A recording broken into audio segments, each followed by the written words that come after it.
All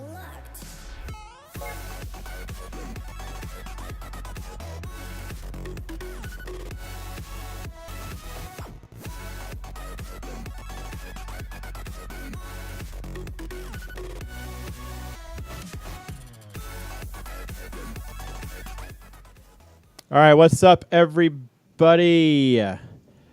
We are here with some Tespa action tonight. With me is P Flame G. How you doing, buddy? I'm doing pretty good. I'm excited to cast some heroes. I'm disappointed. There is one player not rocking the portrait synergy, and I think Team 1 is going to have a hard time.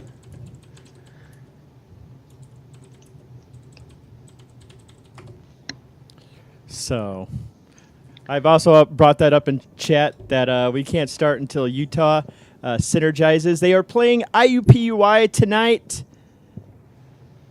Bit of fun before we start the game going. A little trolling between the teams. So, I'm looking forward to this. We casted, you and DJ casted IUPUI versus LSU. I heard that was a really, really good game. I was busy watching men with no pants fight over a belt. Yep. That's wrestling for you. That is definitely wrestling for you. So it looks like first game we have going on tonight is going to be on Towers of Doom. So good way to feel out your opponents, get their coordination, how they respond to objectives and everything. So we'll see how this turns out for them. So we're waiting for the teams to ready up. Should be good. This is really a map that shines on macro strategy. It's not really a, you group for a team fight, you win it, and you move on. There's lots of stuff going on all over the map and has to be shotgunned pretty well. So I'm excited to see what these teams have to offer. Absolutely. It should be pretty good. IUPUI obviously no slouches last year. I believe LSU and IUPUI last week, I believe they were both top 8 teams, if I remember correctly. I believe LSU went to top 4. Yes. And IUPUI was a top 8 team. So that was a banger right out the gate. So we'll see how they... and I believe Utah was up there, I think, top 16. I should really look these up. I also know. I should. University of Utah, I was rooting for them. It's my birthplace. Utah? That's why you're so pure of heart, Carl. Yeah, no, I was born on that campus. Were you really? That's awesome. I was. But actually getting into the draft, my backstory aside, ETC is the first ban, which he's a very strong tank right now. He offers the option for a global. I really don't see any sort of flaw in this. We see a joke. Do you see any kind of flaw in that one? Either they've been found out, and this is a strategy they always run Cho'Gall, or I don't know. I don't know what the or is. I don't know if the or is on that one either, but it happened. There's the Cho ban. So Garrosh, probably easily the most terrifying early game tank in the game, just because if he gets his hands on you, you're going over a gate. There's no way around it. Like, you're going back into an angry party, and they're all waiting for you, and you're the only one invited. So yep, he's just terrifying in those 3 or 4 man lanes. Obviously not going to be a 4 man on towers, but he's really strong. I'm looking for some follow up CC along with him to really lock down those targets. Greymane Lucio. I don't really find any fault with that. With Lucio, they get the added benefit of movement speed with his music, and Greymane's just an incredibly strong assassin with years worth of poke going behind him with his Gilnane cocktails. So, that was not even a bit of hesitation out of Utah right there. Zool and Stukov picked up. Yeah, I like the Greymane for his poke around the tributes, and the Lucio Greymane composition is just really a hard engage type thing is building up. And Garrosh, like all hook heroes, the way to counter it when your teammate gets isolated is to just dive in there with him. Yeah. So you get a speed boost, you get a Greymane engage, and there you go. Zool is interesting. Probably going to split push a lot during this game and try and get towers, and then Stukov is a very strong AoE healer. I expect another support from both teams. It's good of them to lock one in before the second ban phase. This is also true. However, this could be part of a death ball strat with kind of death ball, but more ensuring that whoever Garrosh throws behind stays back there with the bone prison. With the bone prison, with the Stukov silence, yeah, there's definitely some CC comboed here, without any stuns or anything. So it's interesting. I know a lot of teams are drafting 2 warriors and 2 supports, and Zul is not a hero I would rely on for my only damage. So I expect Utah to vary from that strategy. We get a Rhaegar ban, who's a strong healer, offers the Ancestral for the burst healing that Stukov can sometimes struggle with, so I don't find any fault in that. I could see an Uther pickup on the side of IUPUI. And Utah probably don't want to ban out all of the supports, so which is why we're going with the Dahaka. Really high warrior priority from Utah.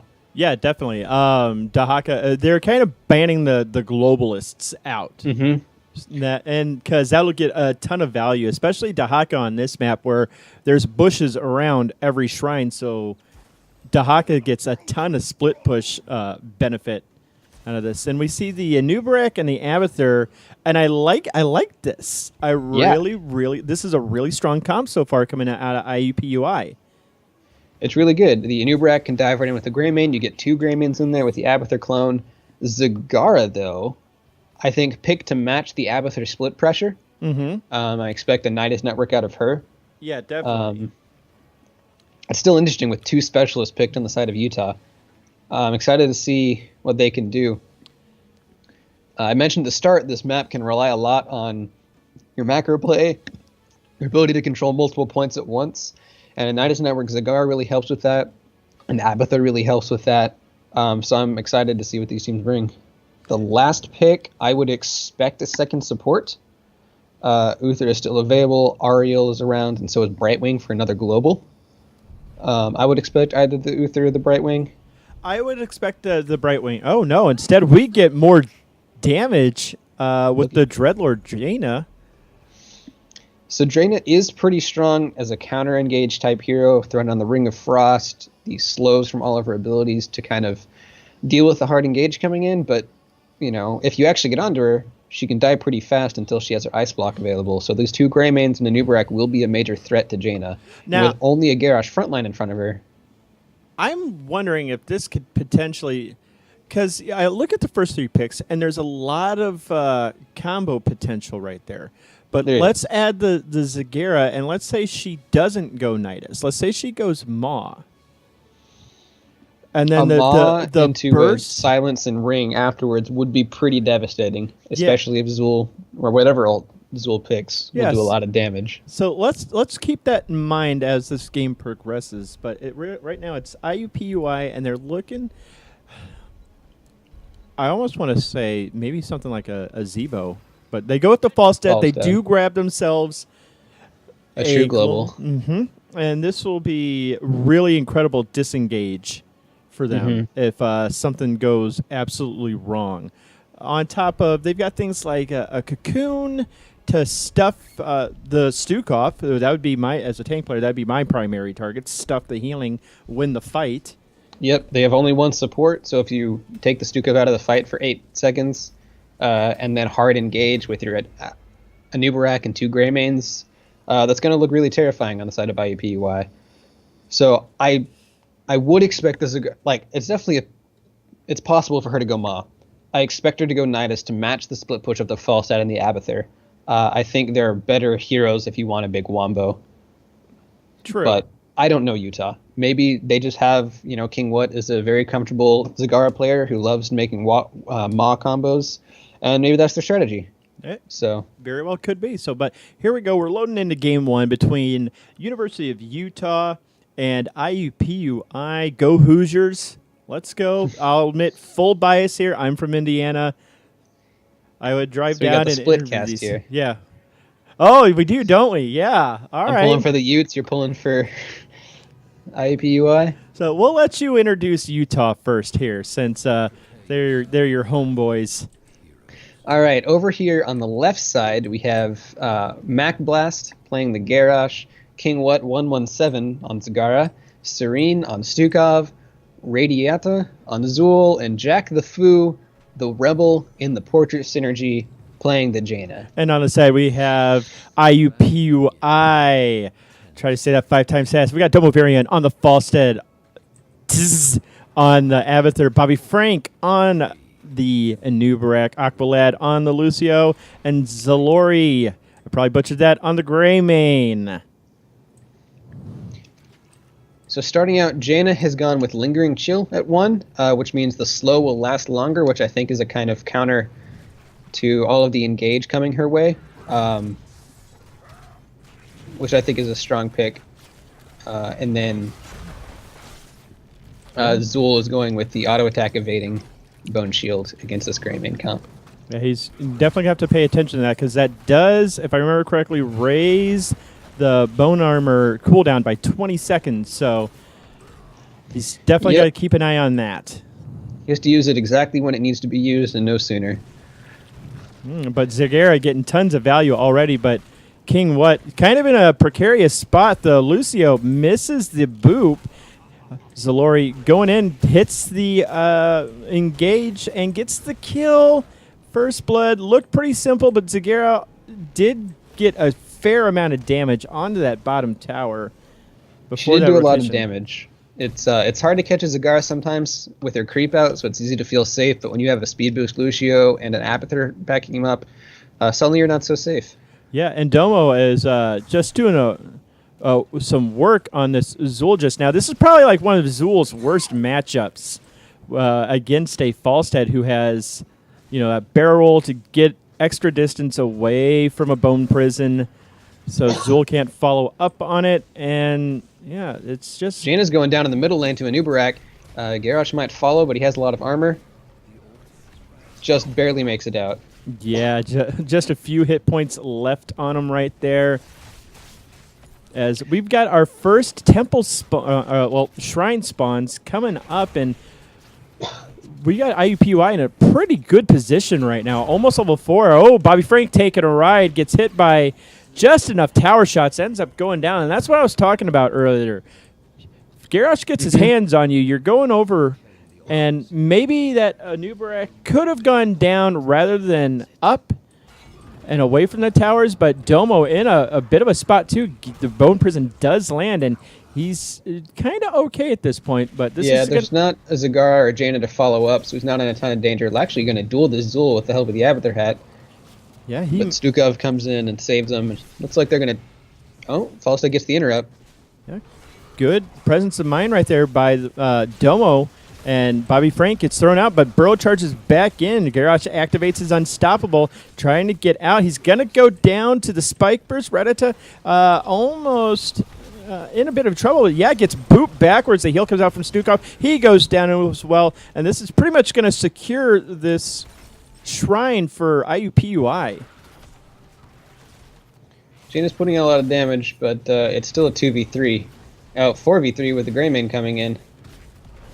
They definitely want this shrine. They've got it, and they're going to go rotate and grab theirs this whole time. Tiggs grabs is body soaking up in top like every good Abathur should.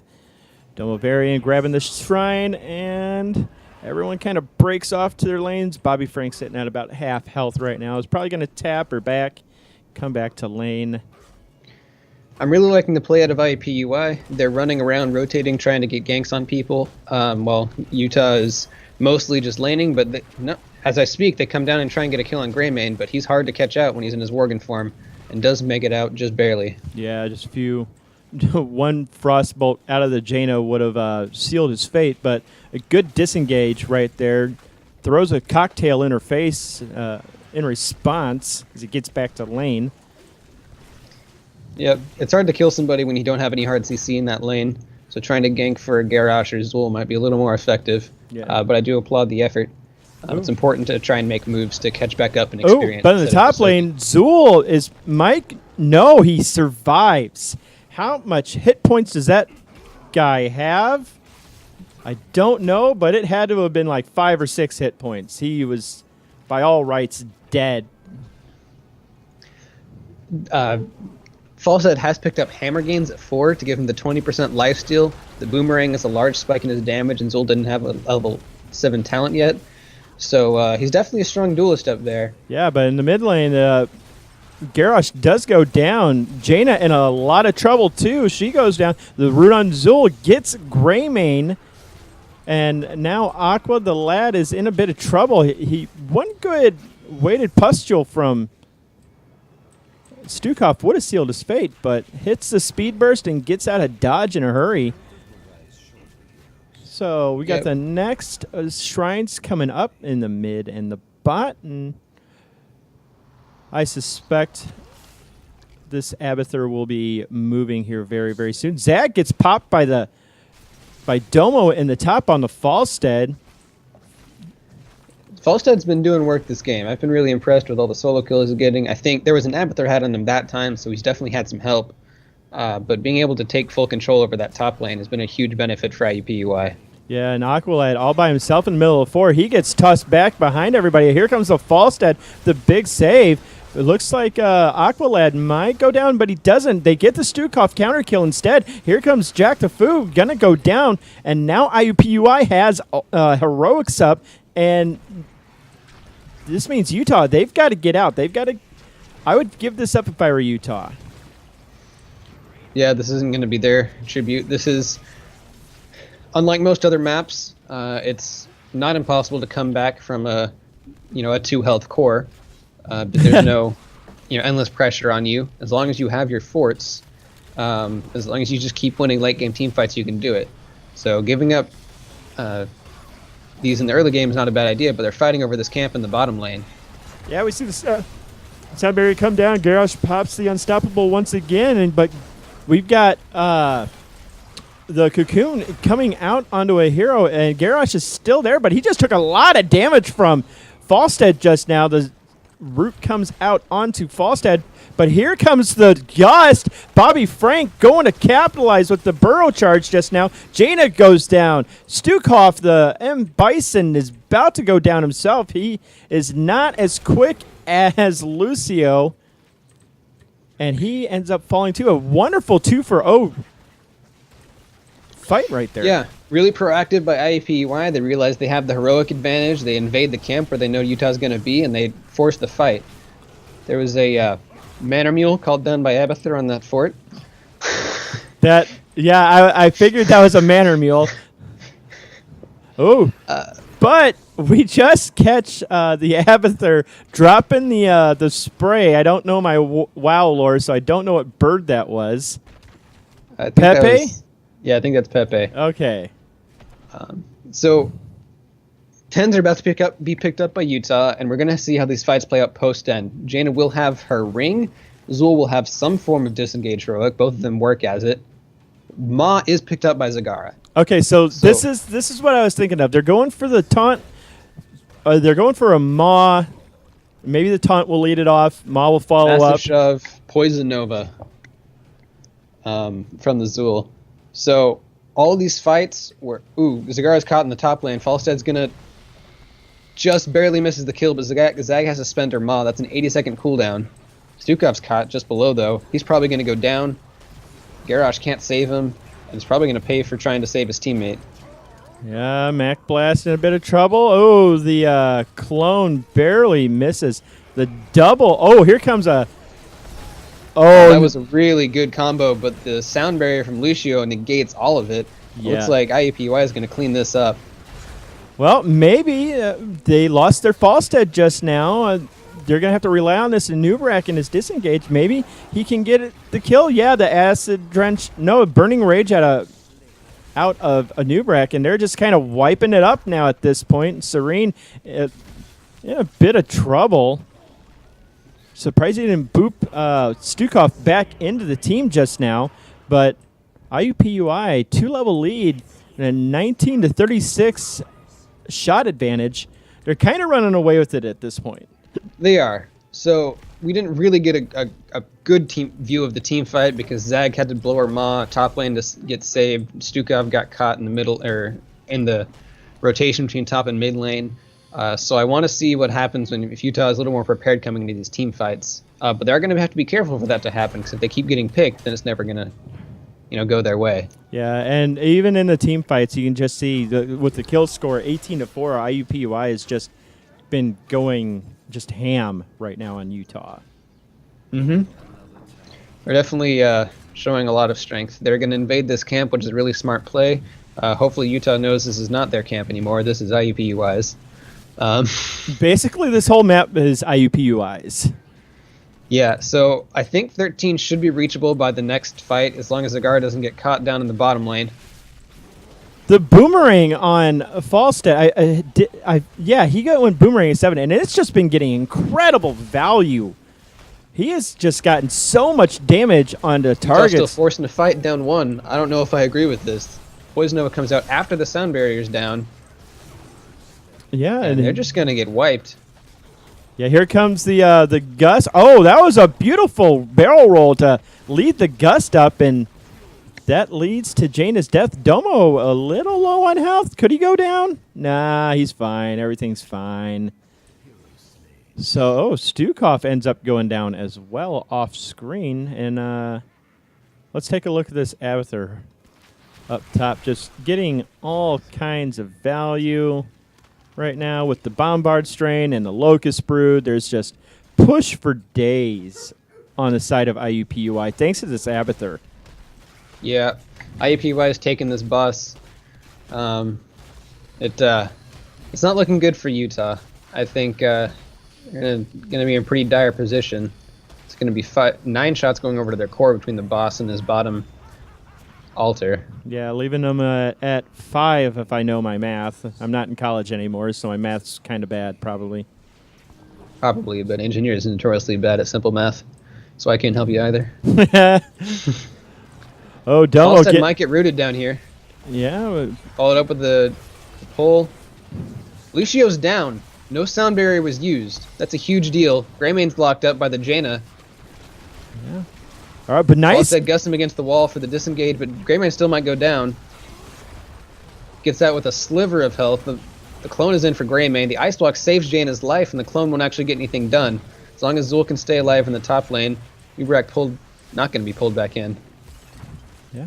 And it does look like Utah will end up taking this unless Domo can... Oh, no, Domo goes in. Ooh, Jaina gets a whole bunch of health back. The Poison Nova from Zula comes out, and it hits the Stukov just now. But Bobby Frank does get a kill onto the Zagara just now. Zalori in a lot of trouble, and that's a 5-for-2 trade on the side of the Utes. Maybe they're not out of this just yet. Maybe this is one of those magical comebacks you were talking about. But Abathur on the top, unmolested, is getting so much value right now. Yeah, he's probably going to take that fort. Utah, I would have liked them to stay and capture that fort. I guess they're going to try and get it done through the Sapper camp, but Falstead's going to be up in 5, and it's going to be a lot easier for them to defend now. But like I said, if you can win late-game team fights, you can keep pressuring at it. You know, your core's at 10 health. It doesn't matter. No catapults can push it down. No backdoors can happen. So Utah's definitely still in this game. There's a level and a half deficit, but they're on the same talent tier. They have all their ults, and this game might not be as done as we thought it was.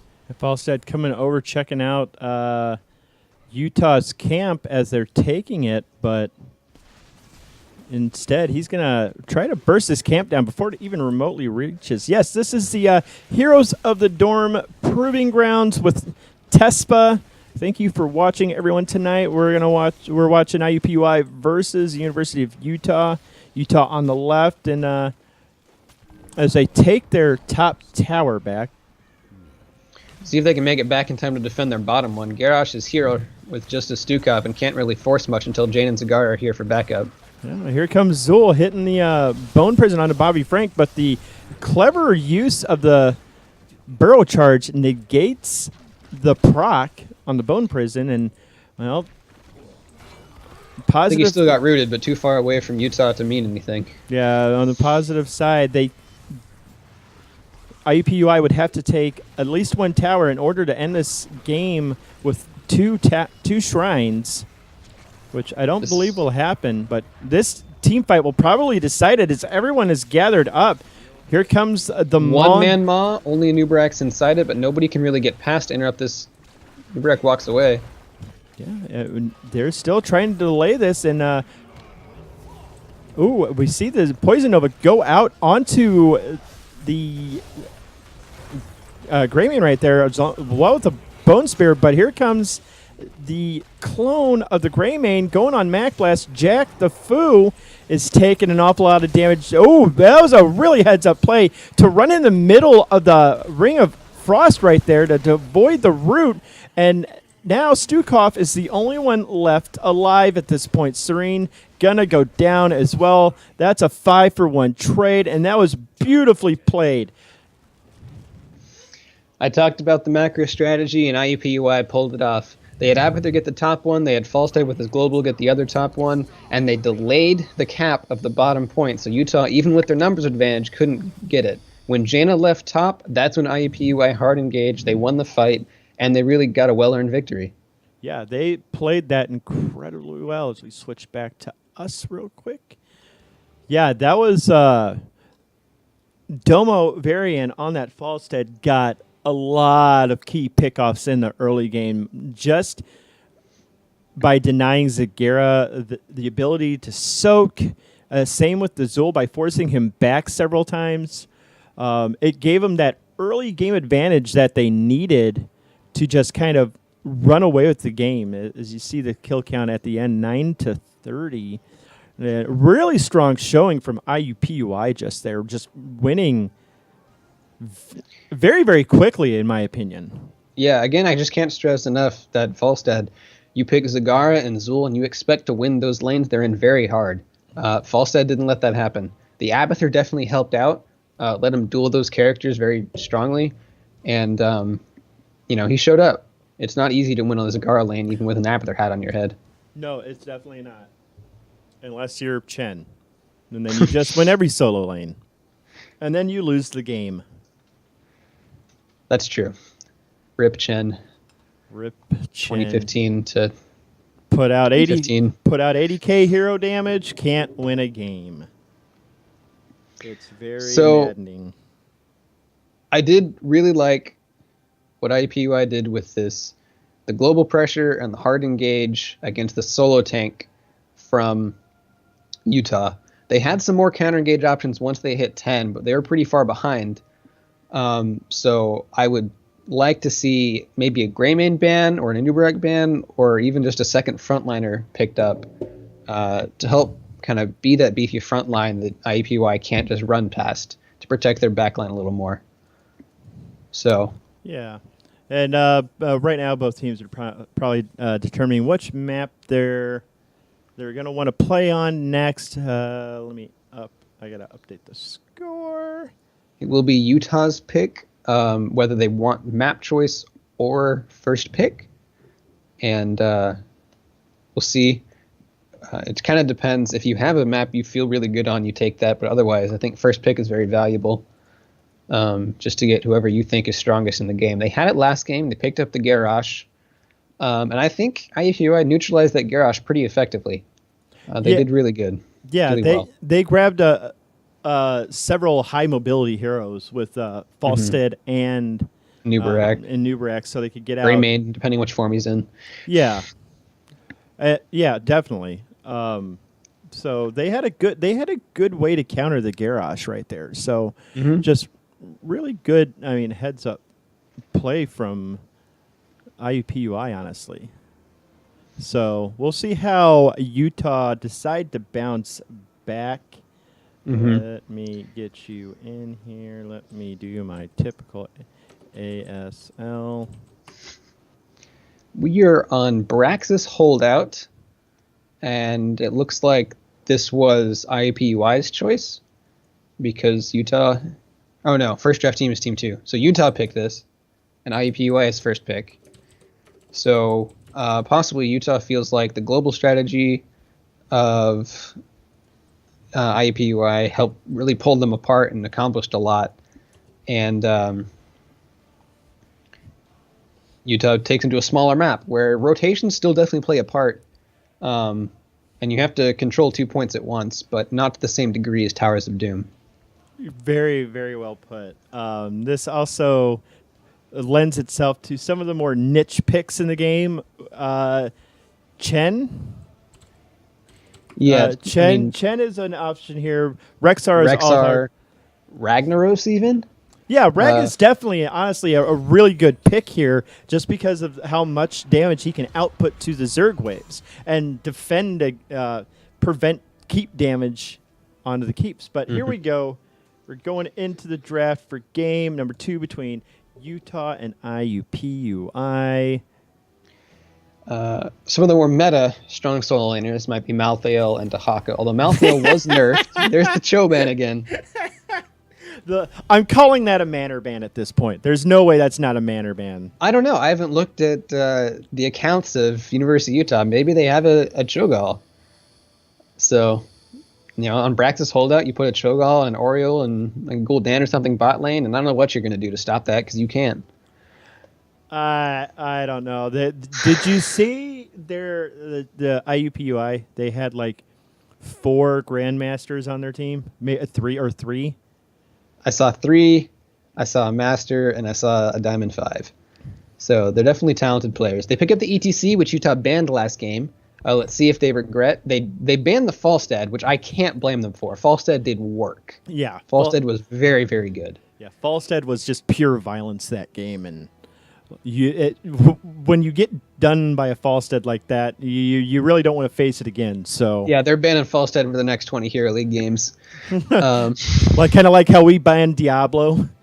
Yeah. Back when we played Share League, we just banned Diablo every game. The Kael'thas Stukov. I like it. Kael'thas can be very strong at defending these waves, and can put a lot of AoE damage. And Kael'thas and Stukov both offer interrupts to Mosh, which is the more likely heroic on this smaller map. Very, very true. Like you said, both these picks offer a lot in wave clear. I mean, Lurking Arm not the strongest in wave clear, but back that up with some flame strikes out of Kael'thas. Now, do you think he's going to go Mana Addict, or is this a Convection Kael'thas? I would go Mana Addict. I would play safe. You just lost the game. You're going to be on these long extended fights anyways, so mana's good. Mm-hmm. And especially if they pick another hard engage comp with an Anubarak or a Greymane or anything like that, then you definitely want that shield, and you're not going to feel as comfortable trying to not die for 20 flame strikes. That said, sometimes you're just feeling confident on your Kael'thas. Lucio Malthael. Ooh. So Malthael should be their sole lane up top. Lucio is going to offer the same speed for the engages. Mm-hmm. This Malthael boosted up with a 60% move speed bonus is going to be pretty terrifying. They didn't run double support last game, so if they had, I would personally ban an Uther, because Divine Shield on a Malthael or a Mosh Pit is pretty terrifying. It depends if you think they're going to change up their strategy. Yeah, that's a good point. And also the combo potential between the Malthael and the ETC is kind of terrifying. Yes, Malthael's ult on top of a multi-man Mosh is pretty devastating. Yeah, someone's going to die, because that's what his Q's off cooldown every, 2 seconds? Pretty close. Yeah, so that's at least 3 Qs he's going to get off, so you get the initial one in, and then you assume you're going to be able to at least land one more after the Mosh Pit ends. So that's that's an insane amount of damage coming out. We see the Sonya ban. I don't know if I like that ban in particular, because they've already got Malthael, who's gonna probably be the solo laner. Yeah, I think I would have preferred an Anubarak ban. If you're going for, we don't want somebody who can leap onto our Kael'thas and blow him up. They just showed Anubarak last game. But they do Arthas, and they take away the Greymane. Okay, so I definitely like what they've got going here. They've got a lot of counter engage in Arthas too. So nobody likes running into an Arthas. He slows you down. He roots you. He does a lot of damage. He's a very strong hero when you're running at him, and this is very clearly what IUPUI wants to do. Okay, so and they've got the Gul'dan, which is probably one of the best wave clearers on this map. Mm-hmm. So The one concern, they do pick up the Ana for the other healer. okay. The one concern I have for this comp is that Gul'dan and Malthael both are kind of damage over time. There's no really big burst damage coming out of this comp. Now, if you get a Mosh Pit and a bunch of Malthael damage and a Gul'dan Corruption on 3 people, it's a lot of damage in general. But if Utah pick up, it's another healer right now to support it, or another tank who can kind of, not care as much about the Gul'dan damage, even though Malthael does a lot of damage to him, it might be okay. You know what? I'm going to hate myself for saying this, but you know who doesn't care about Gul'dan damage? Chen. That's true. He doesn't care about any damage as long as he doesn't get stunned. And the ETC is the only stun on this team. Well, the boop knocks him out of That's true. will knock him out of a chug, but I just want to see someone pick Chen and go accumulating flame and not put him in the solo lane. But we see the man who Variant. becomes a real boy at 10. Yep. So you mentioned it. Varian definitely struggles in the early game, and IUPUI got off to a very strong lead in the early game last game. So I don't know.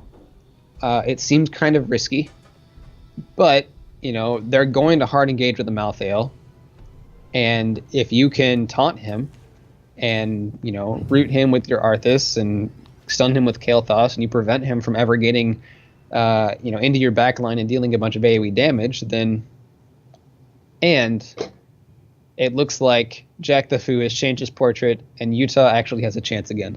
Yeah, this is very true. Now I'm actually worried for Utah. Ignore the first game completely. That portrait synergy is on point. So we'll see how Utah turns this around in Game 2 of Tespa Training Grounds between Utah and IUPUI. I will let you introduce your boys again from the Salted Lake. From the Salted Lake, University of Utah, we have Mac Blast playing Varian, King What on Arthas, Serene on Stukov, Radiata on Kael'thas, and Jack the Foo, finally united with his team, is on the Greymane. And on the side of IUPUI, we've got Zalori on the Malthael running in that solo lane. Aqualade reprising his role on the Lucio. Bobby Frank on the big chunk of meat known as ETC. Domo Varian showing how to produce some gold dunks. And Tzix on the Ana. So we did pick up Convection from Kael'thas. So he's going to have to play safer on this ETC, but Gul'dan's in a bad spot. He might go down for first blood immediately. He got popped. He thought he had a life bar, and then Utah ran up and stole it. That is some disrespect if I've ever seen it. You're running into a Varian, a Greymane, and a Kael'thas, and you just face check their brush. It's not a good time for you. No. Kael'thas deciding to take a nap there for a minute, courtesy of Tzix. And really, I like Utah getting this out of the way. But speaking of disrespect, Kael'thas just running up to the gate to get a globe and gets punished for it. Good God. I mentioned you have to watch the ETC combo if you're trying to stack your Convection, and it didn't happen. So, we'll see if he can stay a little further back for his quest after this. Maybe, maybe not. Domo's sitting a little low, deciding to juke the heals. Tzix's probably yelling at him over comms. Hey, hold still for a minute. Let me heal you up. Domo complies. He's back to full. ETC gets stunned, misses the Q from Kael'thas, and makes it out just fine. Flame Strike is the name of that ability. So the interesting thing I just personally learned is that a silence will not stop. Oh, we got a rotation coming in from the Arthas just now. Probably getting sick of Malthael's crap in the top lane and decides to come to bottom and help his team out as Kael'thas whiffs another Q. But here comes Bobby Frank looking for maybe a pinball. King What taking an awful lot of damage, low on mana as well, and he's got a back. problem with the Arthas rotation is that it leaves Varian up there, and Mac Blast doesn't have a shield wall yet, so this is all free damage at this point in time. But Arthas wasn't winning that solo lane either, so I kind of agree with the call. I think Arthas is a stronger hero to have in your 4-man, but the 2-man stun off of ETC, and a lot of damage is going onto this Greymane and the Stukov. Ooh, Jack the Foo in a bit of trouble. The Fell Flame does miss, and now IUPUI getting just a little bit of beacon progress as Gul'dan just finished his Pursuit of Flame quest. That was predictable. Malthael ends up killing off the first tank. He's winning against the second tank. There's just really nothing they could do at this point in time to stop this Malthael from getting all these free heals. Once again, they've got both control of both beacons as Kael'thas has taken the bottom beacon back, but this is probably going to be a bad idea in the end. Like I said, you're not going to win that top lane without a rotation from a damage here, but Gul'dan goes down. He's going to stun up the Greymane. They make it. Looks like they have swapped Arthas back to the top lane. So it's really Utah's job to control this bottom lane for long enough, trying to wait for their Varian to scale before they can start taking some more team fights. He does have his level 4 talent, but he's not really a tank until level 10, unless we're getting the Colossus Smash special. I don't see that happening. I'll giggle like an idiot if we see a Colossus Smash or a Twin Blades. Yeah, I really doubt it. Yeah, but once again, this Malthael just absolutely obliterating this top lane. King What just having his hands full with this. But I did mention earlier, with only the Gul'dan for damage, the Stukov is keeping his team pretty healthy. Looks like Varian's trying to get in, dodge the ETC combo, getting a lot of return damage onto the ETC, but I don't think there's enough to kill him. No. Aqualad doing his job by making sure that Living Bomb hits as many of his teammates as possible. He's got to pad those stats. Always pad the enemy Kael'thas' stats. Varian goes in pretty hard. He should have another shield wall available, but he's still in the middle of a lot of heroes. They kill the Lucio, though. They're going on the Gul'dan. It's okay. I know you wanted to say Greymane, but yeah, that was a great turnaround on the side of Utah just now. And they're going to continue to hold on to this bottom beacon as both teams now hit 7. We've got Echo Pedal coming out for the ETC, the Party Mix, the Hunger for Power, Touch of Death, and Mind-Numbing Agent. But Malthael almost gets a kill on King What, but the other tank decides he's going to help out. But now the Kael'thas also shows up, and that kind of complicates things. And Malthael's dead in the top lane, but it looks like IUPUI is going to take control of bot. It did give 48% progress over to Utah, though. So, strong play from them. They're making these rotations. They're not just sitting bot lane. I really enjoy the improved play I'm seeing in Utah. They even have a slight experience lead at this point in the game, when before they were down almost 2 levels. Yeah, definitely. They're definitely come roaring back into this. We do see the rotation coming in from the Arthas just now. He definitely wants to help his team finish off this beacon phase. ETC hits the pinball onto him just now, but here comes Varian with the E and takes a nap instead. This Varian has no fear. Kael'thas is up to 13 stacks on his quest. 14. Almost there. And he's playing definitely a lot safer. Arthas is also 16, almost done with his quest, but he can die, so it's not that big a deal. Yeah. Malthael's taking the front wall, top lane. He's definitely winning that pretty hard, but 68% progress for the side of Utah is nothing to sneeze at. No, definitely not. Bobby Frank taking an awful lot of damage. He's trying to stay away from his teammates so he doesn't spread that damage. Has to walk through the lurking arm. But they're probably going to get this beacon phase finished up. Zalori a little hungry for that kill. Yeah, Kael'thas is going to rotate top lane and try and finish off this Malthael because they know Arthas can't do it alone. Arthas gets the root and engages a little early, I think. Kael'thas isn't quite there. Yeah. See if Malthael can dodge the stun. He decides to give it up. Greymane's still sitting on the point down there, finishes this quest, and this is going to be a 100% beacon for Utah and a 36% for IUPUI, both at level 9. Yeah, this is going to be really important on this defense for IUPUI, but they have 4 in the bottom. Maybe they're just going to ignore this. Nope, there goes the rotation. They leave Anna in the bottom lane. Both teams playing defensive. I think this is...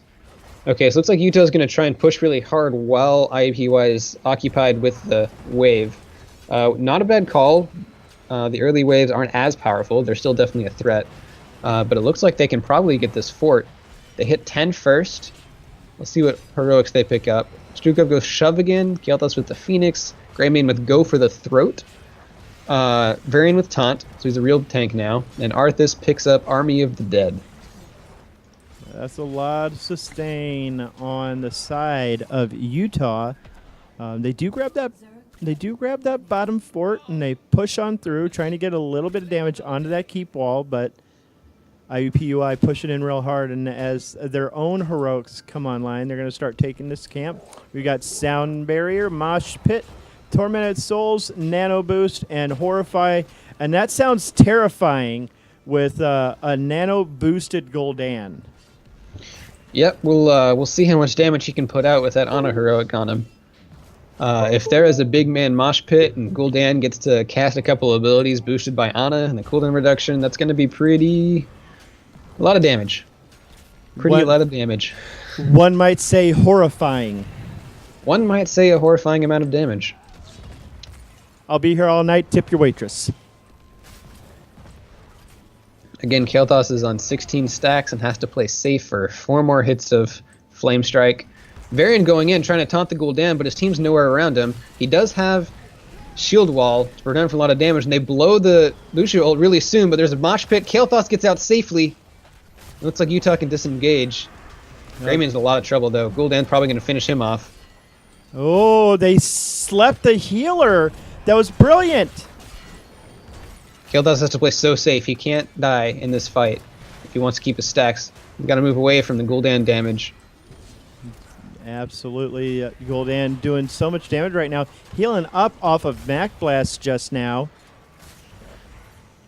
And it doesn't look like IUPUI is going to slow down. The taunt comes on to Domo. That's a lot of damage coming out of Varian and Greymane. They do kill the Gul'dan, but now they're isolated 2v3. Greymane's going to try and kill the Ana. Not quite. He goes down. Varian should be able to make it out. Kael'thas gets another bit of damage, but doesn't really affect anything. No, and now the next big... Malthael's going to kill the Arthas up top, though. Ooh. And that's par for the course for him. He's just been dominating this top lane very heavily. Like, it's not even really been close. One more stack for Kael'thas. And we'll see that huge damage spike. I'd hate for him to die at the last second. Maybe a little alt Q action. Oh, there it is. There it is. And now Kael'thas just got a lot scarier. Yep. A lot of damage from the Gul'dan. Gets healed up by the Stukov. Ana takes a lot of damage, gets taunted. Doesn't have any self-healing, but the Sound Barrier comes out. Kael'thas is getting horrified away from his team. Ooh, nice heal from the Stukov right there. Keeps him up just a little bit longer. Mac Blast goes in with the E. Is in a lot of trouble now because Malthael is all over him. And in the meantime, Utah ended up taking it, taking both beacons, got 6% before IUPUI was able to reclaim the bottom beacon and stop that bar from progressing any further. Utah definitely wants these fights to not last long. They have a Kael'thas, they have a Greymane, but the other team has 2 supports. So the more dragged out these fights get, the more Malthael's damage stacks up, the more Gul'dan's corruption stacks up, and the more the 2 healers can really make a difference. Speaking of... Arthas gets the solo kill top lane. He spends his ult to do so, but he has control over that top. Definitely. That was a really good kill on the mouth. Probably a little satisfying as well. Taunt, stun onto the Gul'dan. He's taking a lot of damage. Greymane's trying to finish the job. There's a mosh pit onto Kael'thas. Gul'dan goes down. Lucio's low, but Greymane's out of position. See if they can find any routes to end this team fight, or they'll just be happy stacking up their Zerg wave. Yeah, definitely. That was a really good engagement right there. Way to save the Kel'Thas. Honestly, I thought for sure he was going down, but Utah obviously had other plans. They were pressuring the backline too much for anybody to follow up on that ETC stun. Which is basically the same strategy IUPUI used last time against the Garrosh. That's true, but now this they've got 100-0 Zerg wave. They're going to grab this top fort real quick. IUPUI is looking to engage. Malthael pops his ult, doing a lot of damage to the backline, but nobody's going down at all. Yeah. Arthas is taking him out in the front, but he does not have Army of the Dead. He just pops it and dies before it finishes. Ooh, nice sound. Goes down. I think Utah lost this fight. They got to get out and cut their losses. You're not wrong, but they're leaving this Zerg wave unchecked on the bottom, and it's gonna grab this front keep front wall. Wall's definitely going down. It's gonna do damage to the keep, but I don't think it'll finish it. Although, if they stay top lane, Malthael doesn't have that much wave clear. Yeah, cool dance back though. Yeah, here. This is still. It's at half health. Yeah, they're gonna lose this keep. There's nothing they can do to save it at this point, I don't think. Well, if one Ultralisk wasn't hitting the well, they definitely would. You're not Why are wrong. Ultralisks so dumb? Because they're all made of meat. Delicious Zerg meat, my friend. I would not want to eat an Ultralisk. Are you sure about that? I'm sure about that. I think that would do some weird stuff to your insides. Even worse than Taco Bell. Well put, well put. So we were watching IUPUI right now take their bruiser camp in the top. They're probably going to rotate, take their I'm just going to call it their Knights camp, their infested camp, if you will. Yeah, both teams just going to get some mercs, try and clear the other. There's not a whole lot to do right now. I'm sure Utah is itching to sneeze at that bottom keep and get the pressure they want, but it's really dangerous to move forward right now. Yeah, bottom keep definitely on a sliver of health right now. The sleeping dart lands onto Arthas, and look at all that damage from Kel'Thas, but he's about to get a mosh pit down. Doesn't land the Stukov, and so he gets shoved back, but it's kind of a moot point in the end. Bobby Frank does go down, but not before he ends up getting the Arthas. Both tanks on the side of Utah are down, but Malthael is dead. The Reaper's Mark does finish the job. And really, I think that was a positive engagement for IUPUI right there. They ended up came keeping. out ahead. Domo needs to quit running into them flame strikes. Bye, Domo. We'll see you later. And here we see Kel'Thas' wave clear on display. It's pretty good. Yeah, it's nothing to sneeze at. There's definitely a lot of pressure top lane. That Merc camp has not been cleared yet. ETC's on his way. Maybe not. Maybe he's trying to help his team out. No, there he goes. He'll clear it so it doesn't take out the keep.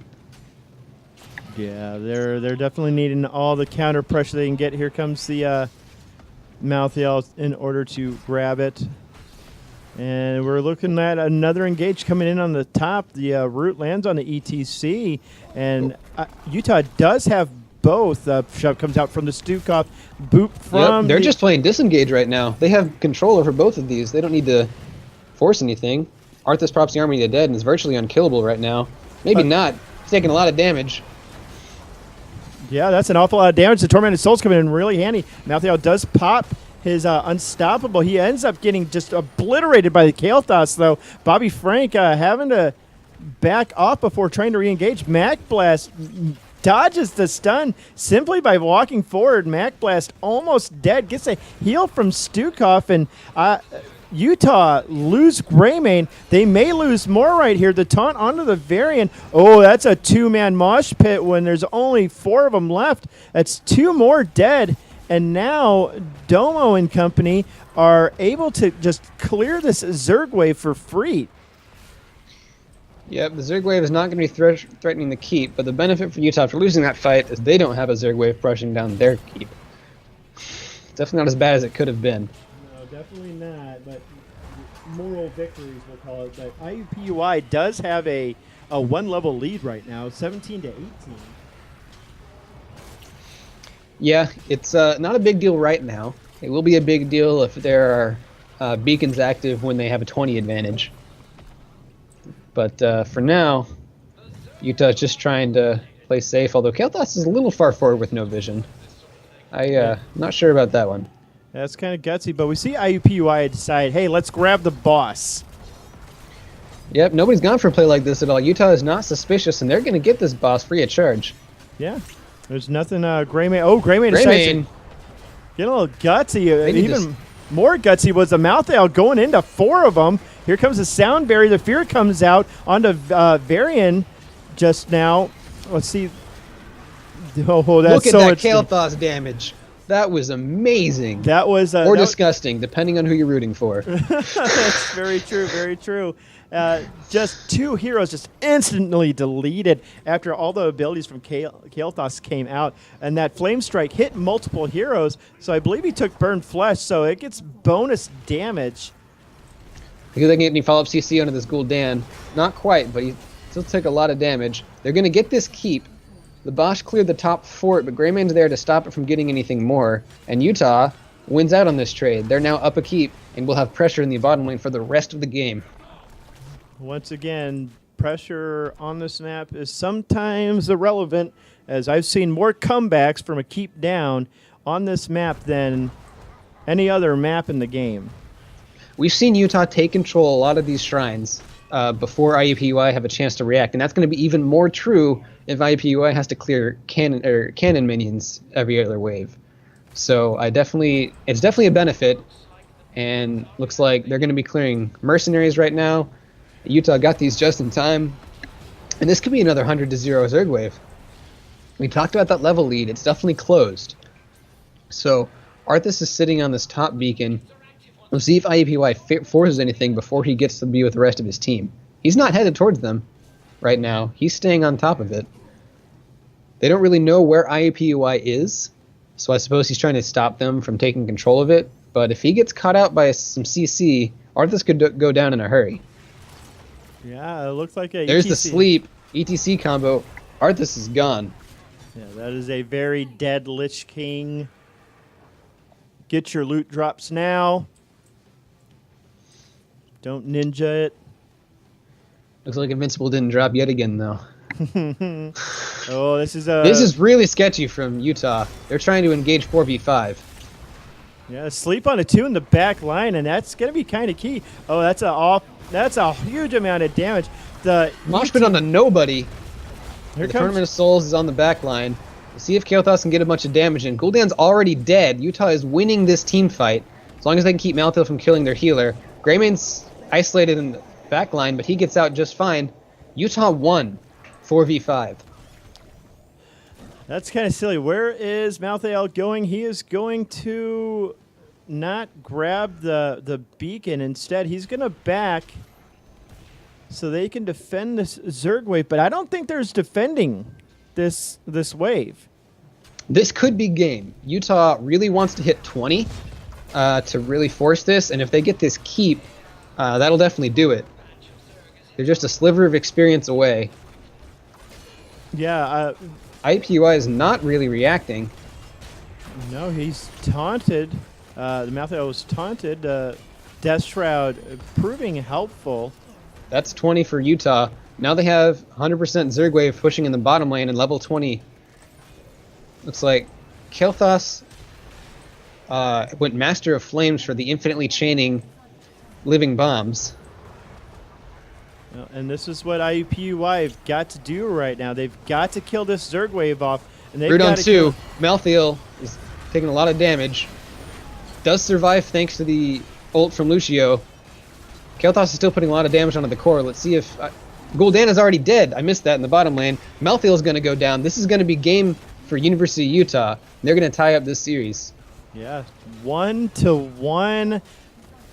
That was an incredible bounce back from University of Utah right there. I am thoroughly impressed with how they came back right there. So Utah took them to Braxis, and they knew Braxis. Yeah, they had control over those beacons. Kael'thas put out a lot of damage. Gul'dan put out even more with 130k. Yeah, that was a ridiculous amount of damage he did. As soon as that quest finished up, he just went to town on him. Like, that Gul'dan did not have a chance of surviving, because as soon as he paused to drain life something, Kael'thas is right there. They're making him hold those flame strikes, and that was just disgusting.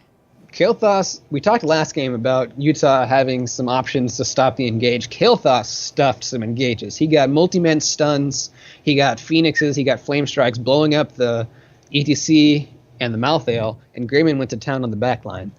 That was really well played from Utah. I'm excited to see what Game 3 is going to bring. Right? As viewers see half your face currently. Oh, no, which half did they see? Your left half. Yeah, your left. Yes. There we go. There we go. Got in that I feel you got in that comfort spot, and then you just kind of shift over. But yeah, no, that was really impressive work out of Utah right there. After that, I don't want to say disastrous game 1, but I was kind of writing them off, if I'm honest.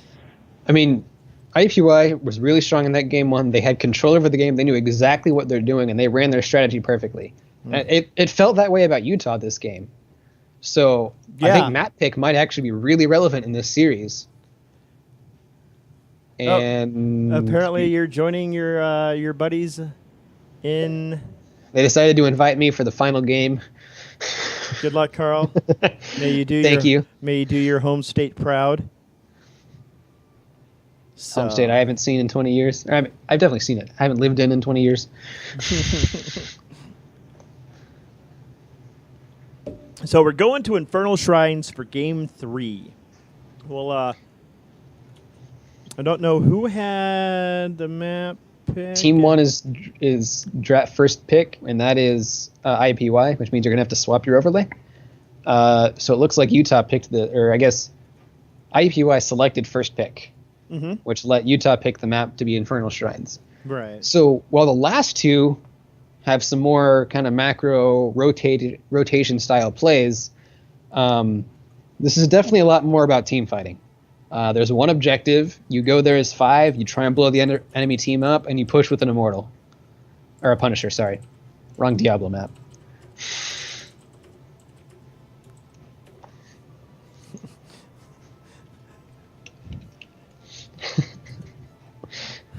Making a little bit of a joke in the lobby, complimenting Serene on his choice to rejoin his teammates. Or no, Jack the Foo. Yeah. So I'm just going to throw it out there. Kael'thas is a pretty strong pick on Infernal Shrines. You think they could be going for the... That Kael'thas did work. He did a lot of damage. I mean, he kind of had a little bit of an embarrassing opening. When he got when he blew up the Gul'dan? No, not that. When he got blown up in return because he was hungry for a globe, and ETC was like, "You're not going anywhere. Are you kidding me?" I mean, that happens, and then he cleaned himself up. He completed the quest and led his team to victory. Yeah, that's true. So we're seeing a Utah hovering the Falstead ban. Really smart ban, in my opinion, as Gust can lead to some disastrous situations on this map. And instant ETC ban. It looks like both sides really value this pick. They're not going to let Utah first pick it. We'll see what they select. Greymane has done really well this series. He's 2-0. He also offers wave clear. And they first pick the Kael'thas. There we go, Utah. See how IUPUI reacts. They've locked in a Lucio before the second ban phase every time this series. Gul'dan is another hero, again, who's very strong on this map that they could go for. Let's see what I would expect some form of support picked here.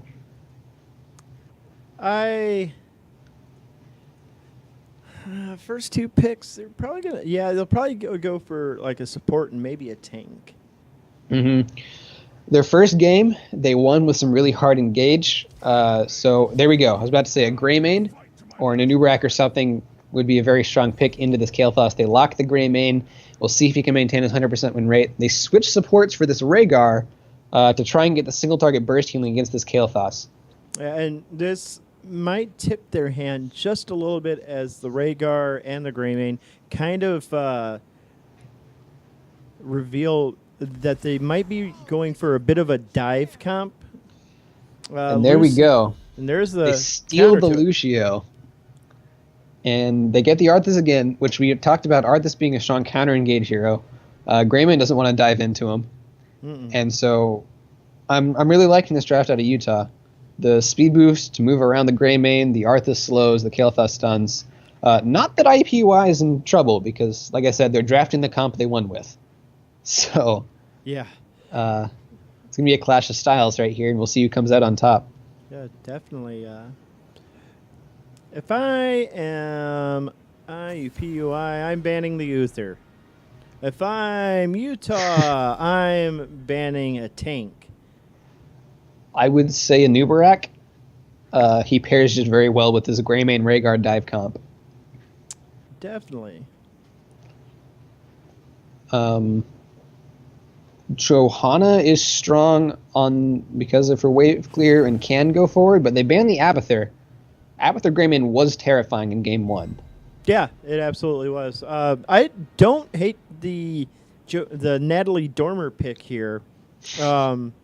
You'll never hear me call Johanna anything else almost. But we see a Medivh Anubrak. So what? Okay, so what are they going to pair for their 5th pick?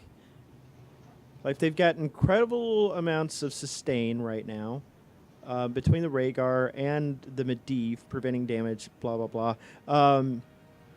But I feel like if they add just a little bit more damage to the mix, they'll be fine. I'm expecting a Sonya to come out because they don't have a real strong solo laner. It could be the Sonya. I agree. It needs to be something that can dive in with the rest of the team, take those aggressive portals. I kind of want to see another. Well, you need a second support for Lucio, and I'm not a personal fan of double tank, double support. But if you lock a support with some disengage, maybe even like a Brightwing Emerald Wind or something, to try and knock back some of this hard engage that's coming out of IUPUI. Malfurion and Kerrigan. Going old school here. I love it. So Twilight Dream does stuff engages. Kerrigan is an old school pick on this map. They did change her Q damage, or her damage. It's more in her pullback and less in her Q. So it's a little harder for her to clear these camps. The last pick on the side of IUPUI is Azul. Do you want to say anything about that? I do actually. I think this is trying to force Malf into making this a Trank Malf, because if he gets a good Poison Nova off, Lucio's not going to be able to keep up with that damage unless he gets godlike. If Lucio ults as Azul ults, he basically negates it. So I personally think they have a big AoE shield that can deal with the Azul ult. I don't think Malfurion has to go Twilight Dream, but it wouldn't be terrible. But I think the Twilight into all of this engage coming out of IUPUI would be really important. Right. I don't think there's any reason you pick Malfurion other than that in this situation. All right, so let's introduce the teams. On the left-hand side, we've got IUPUI. We've got Aqualad on the Rhaegar, Tiz on the Greymane, Bobby Frank on the Anubrak, Domo Varian on the Medivh, and Zalori on the Zool. Hi, Kat. On the right-hand side, playing for the University of Utah, we have Mac Blast on the Malfurion, King What on the Arthas, Jock the Fu on Kerrigan, Radiata on Kael'thas, and Serene on Lucio. All right, so it looks like this is going to be a dual soak Zool. Yep, they have 4 people in the top lane. Let's see if Utah reacts in time. They're definitely going to get at least 1 tower off of this. Yeah, definitely. There's no way to stop this. There goes all the damage in the world. The Shield going onto, and now they got to get out, and they got to get out now. They have a portal. Do they? They get the root onto Nubarak, and he gets the protected. He gets out. But there's still a lot of damage going on to him. He could die still. Kerrigan gets the stun. Kael'thas finishes him off with a flame strike. And IUPUI pay for their sins. Yeah, Yep. but in the meantime, Zool, he's doing the dual soak thing right now, denying a huge amount of early game experience to Utah just now, but he's got to be incredibly careful. Kerrigan's just concerned, just trying to get as many minions bot lane as she can. It's only going to be about 3. So while Utah got the trade kill, they lost some minion waves of experience, which is going to be dangerous for them. Arthas is going to get ganked by this Medivh, and he's going to go down. Yeah, he's looking for another kill onto Mac Blast right there, but not enough damage in the meantime, and they're going for this this bottom tower in the top. They're going to get it with very little difficulty. Yeah, here comes the boop with the flame strike, and Medivh throwing out the arcane bolt just now to kind of dissuade them. Nice shield onto Bobby Frank to prevent that flame strike damage. Damage going on the Greymane. He gets rooted, but the stun does not hit. Blocked by the minions. What bros? Oh, Greymane goes down now. The disengage was not enough right there. And King What starting the shrine at the top.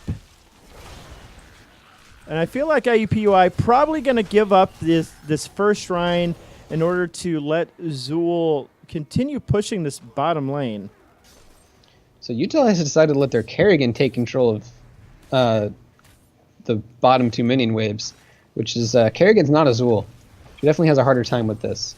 But they're winning the top lane pretty handily, and hopefully they get more value out of this Immortal Punisher than Zool gets on his own in the bottom lane. Well, he's already working this bottom keep down already. He's going to want to stick around just for a bit longer. So those skeletal defenders spawn, and there goes 2. Arthas is getting pretty low up in top. He's staying alive. Malfurion goes down to the Rhaegar bite, and Arthas goes down to the Greymane engage. Lucio might follow. Gets taken down by Medivh's Q, and suddenly IUPUI have control over this top lane. Yeah, and they're rapidly clearing this base out. This strat just paid massive dividends for him just now. That it did. Kerrigan, I don't think Utah is going to get there in time to stop them. Yeah, and now they have to defend. Kerrigan is just having a hell of a time just trying to stay within range of Zool's pushing ability. A little bread and butter in the middle as Kerrigan is trying to keep pace with the Zool. Goes in on him. Zool hits the bone prison. Makes Kerrigan hold a bunch of damage. The stun goes down, but Zool just walks past it, and now she's forced to walk the long way up. Oh, here comes the bone prison onto Jack the Foo. The jailer's doing a little bit of work just now, and they're going to get this top fort in the meantime, thanks to Zool delaying the Kerrigan and her not being around to help defend. Utah's trying to force something on this. Oh, Medivh is just kind of playing games with them, going back and forth between his portals. But they root the Greymane. Let's see if they get any follow-up CC. no, it doesn't look like Medivh is denying so much, but he is pretty slowed. They get the root, and the cleanse comes out, saving Greymane's life. Let's take a look at what Medivh. He's already got 14 stacks of Master's Touch. That is a lot of value. And here Engage comes coming in the top lane. Arthas is going to go down. Let's see if they can take out Lucio or Kael'thas. The portal tries to follow them, but the Malfurion root will save their lives. Yeah, it's a really smart route out of the Malfurion, seeing the danger that was coming from that portal, drops the root, and it stuffs any extra pursuit just now. As Carl adjusts his headset just now. I feel like this Kerrigan is definitely going to die. Jack the Foo dropping the stun at his feet, but Domo just going in. Another arcane bolt seals the deal. That's another kill. This fort is going to go down. Nice stun on a route onto 2 right there, but the portals. It's so infuriating to deal with, and now Domo has 6 more to complete his Master's Touch quest. 5 more. Of course he did that. 4 more. Yeah, I missed that last one. Ooh, excuse me. In game 1, IUPUI took a really strong early advantage off of their early game laning prowess after taking control of experience, and they've done the same thing right now. It is a level about to be 8 to level 10. Utah's trying to force a fight here against heroics, and I really disagree with this. Master's Touch has completed my Medivh, and he does a lot of damage now. Yeah, this is a lot of pain as those arcane bolts are just shredding the health bars right there. This shrine is now active in the middle. It looks like it's going to be a frozen Punisher that will be the reward. Zul's probably going to kill this Kael'thas. There go all of his convection stacks. You hate to see this kind of thing happen. Domo just being a clown right now. Running back and forth. It's like every pub Medivh that's ever been decent at him. Mm-hmm. It's so infuriating to deal with. So, IUPUI right now clearing out this shrine in the middle. They're going to have this no problem. And then they'll... Oh, Arthas did end up going down, I believe, in the bottom lane. Yep, he and Lucio were trying to fight Medivh Zul, but when you're down 2 levels, Zul puts out a lot of damage. And so does Medivh. Definitely does. And I see he did go Skeleton Mages. Mm-hmm. That's what he used to kill the Kael'thas. Malfurion gets stunned by the Punisher and goes down. Kerrigan's under a lot of threat, too. The Cocoon is down. I don't know who's in there. Lucio makes it out. They don't have any follow-up CC for when he escapes. Yeah, but Kerrigan did go down in the meantime. Domo taking a fair amount of damage. Decides to be a pal and give Tiz the flame bomb as well. And this Punisher decided wanting to go after Serene just now. This Medivh has no fear. No fear whatsoever. He's just throwing just nonsense. Gets punished for his transgressions. Tried to go back into the portal. Stun goes on to Greymane, but the cleanse comes out and there's no more follow-up damage. Serene right there with the beautiful boop on the Medivh to secure that kill as we watch IUPUI. Zul's getting collapsed on, but he drops Skeletal Mages for Peel. Lucio's going to speed up, though, and try and knock him backwards. Let's see if they have any follow-up damage, but there's cavalry's here on the side of IUPUI. Kael'thas is going to go down again. Malfurion did Twilight Dream to try and kill out the Zul, but doesn't make it. It looks like he's going to follow shortly thereafter. Arthas is sitting in the middle of 4 people, and he probably won't die thanks to his ult, but he's not killing anybody either. Yeah, definitely not. King What just trying to get back to the base. Serene taking an awful lot of damage right there from the cocktail, and Tizik's just being a menace with those cocktails. Greymane does a lot of damage if you can get those cocktails off. Kerrigan is trying to go in with her ult, but she's isolated in the middle of 5 people, gets polymorphed and immediately goes down. Malfurion's heals were not enough to keep her alive. Greymane's probably going to dive down. Does not follow. No, Lucio goes down to the Medivh Arcane Rift. Malfurion might follow. Yeah, no, Domo Varian just chucking angry bolts of blue energy all over Utah. And that's a 4-for-nothing trade. So, and with this next shrine spawning in the bottom lane, the win condition for IUPUI is up and ready to go. And it's They're going to threaten the core off of this Arcane Punisher. This is not looking good for Utah. This is also a 4 levels. Yeah, this is a 4-level lead. It's almost a 2-talent disadvantage. It will be as soon as they turn 16. Zul running up to the top lane and to clear that wave up top, help get them to 16. He is within XP range, so Do they express patience? No, they don't. They just go for it.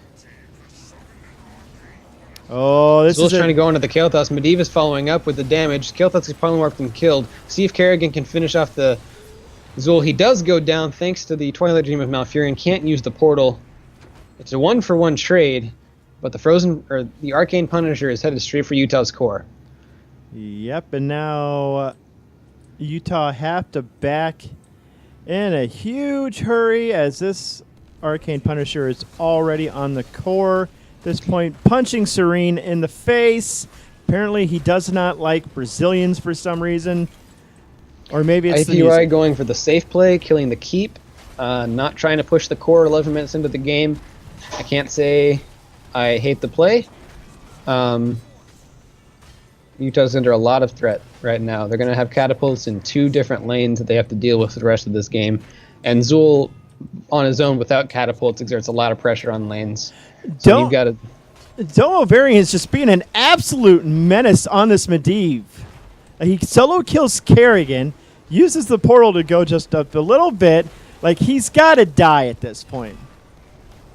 Gets Shrink Raid. Use the Shrink Raid to try and kill him, but his whole team's here now, and he's cleansed and invulnerable and not going to go down. Kael'thas dies to the Arcane Rift. Malfurion goes down. Arthas is dead. Everybody's alive.